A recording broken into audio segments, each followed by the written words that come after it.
안녕하세요. 바른성형 바른리프팅 대구 키성형외과 대표원장 성현민입니다.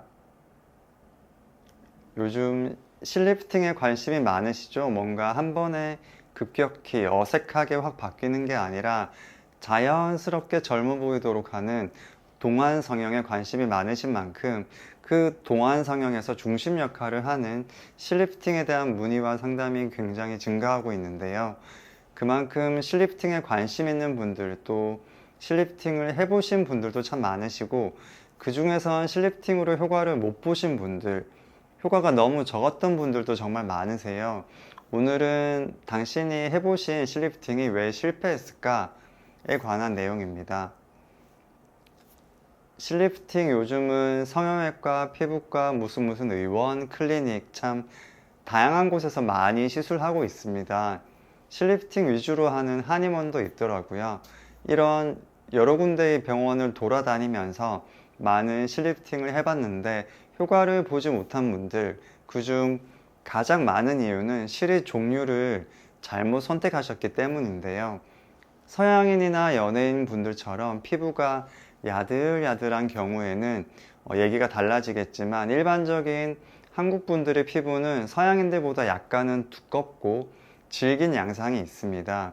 이런 분들께 매우 얇은 여러 개의 짧은 실을 넣는 시술, 예를 들면 울트라 V 혹은 매선실을 사용하는 경우에, 혹은 콜라겐 리모델링이 가능한 실루엣 소프트 같은 실을 사용하게 되면 사실 거의 효과를 보기가 힘듭니다.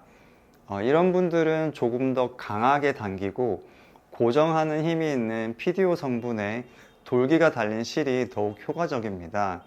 민트실 같은 것들이 이런 종류의 실이고요.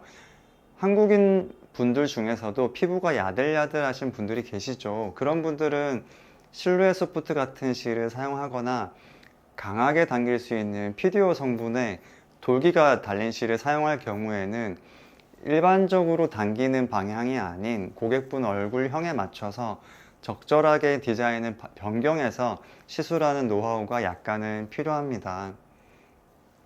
얼굴 처진 부위의 볼륨을 관과한 경우에도 실리프팅으로 효과를 보기가 힘든데요. 쉽게 생각해보면 당연히 무거운 부위를 당기는 것보다 가벼운 부위를 당기는 것이 더 효과적이고 유지 기간도 더 길어지겠죠.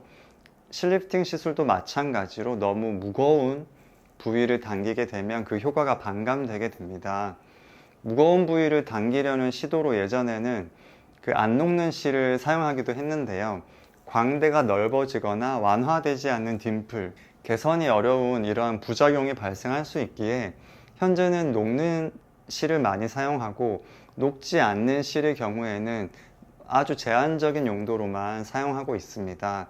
아무튼 처진 부위에 볼륨이 과도하게 있는 분들의 경우에는 이 볼륨 자체를 처리하지 않고 실리프팅으로 당기려고만 하는 경우 실패할 수밖에 없습니다. 이때는 얼굴에 지방 흡입을 병행하는 것이 도움이 되는데요.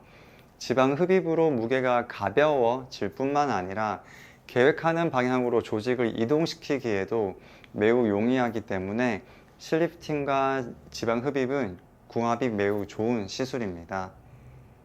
얼굴 폭이 좁은 분들도 있고 얼굴 폭이 넓은 분들도 계시죠. 이 다양한 얼굴형만큼 실리프팅의 디자인도 이제 달라질 필요가 있는데요. 단순히 한 방향으로 당기기만 한다면 한 번 시술 시에 사용하는 실의 개수가 매우 줄어들겠죠. 다만 광대가 이제 넓어 보이는 양상, 이제 볼이 꺼져 보이는 양상, 리프팅은 된 것 같은데 얼굴형은 예쁘지 않은 양상이 이렇게 기대하지 않은 모습들이 발생할 수 있기에 그 얼굴형에 맞는 실리프팅 디자인이 매우 중요합니다. 얼굴형에 있어서 또 한 가지 중요한 부분이 있는데요.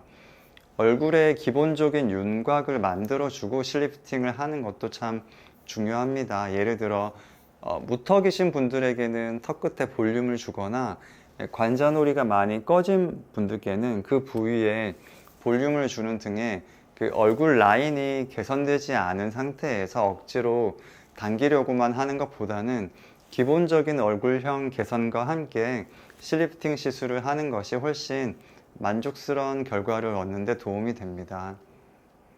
그 피부 자체의 탄성 섬유라고 하죠. 그 자연스러운 노화 과정에 따라 엘라스틴이나 콜라겐이 줄어들게 되면서 얼굴 처짐이 생기는 경우 그 실리프팅으로 당길 수는 있지만 당기고 남는 이 여분의 피부가 쪼글쪼글하게 어딘가에 모이는 양상이 생기게 되거든요. 이러한 정도의 처짐을 근본적으로 개선하기 위해서는 안면 거상 수술이 필요한 부분이 있습니다.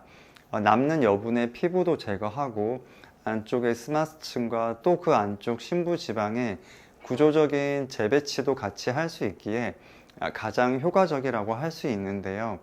다만 뭔가 큰 수술이고 그 절개선도 길고 뭔가 무서운 느낌이 들어서 선뜻 결정을 못하는 경우가 많습니다. 이런 경우에는 미니 거상 혹은 최소절개 안면 거상처럼 고객분 얼굴의 처진 부위에 따라서 절개 범위를 달리해서 조금 더 간단하게 수술하는 안면 거상도 있으니 이러한 수술적인 방법을 고려하는 것도 좋은 선택이라고 생각합니다. 오늘은 지금까지 얼굴 부위 실리프팅을 하고 만족하지 못하신 분들의 그 이유와 그 해결책에 관해 살펴봤는데요. 이중턱 부위의 리프팅은 또 약간의 접근 방법이 달라져야 하는 부분이 있거든요. 다음에는 이중턱 리프팅에 대한 영상으로 찾아뵙도록 하겠습니다. 지금까지 키키닥터 성현민이었습니다.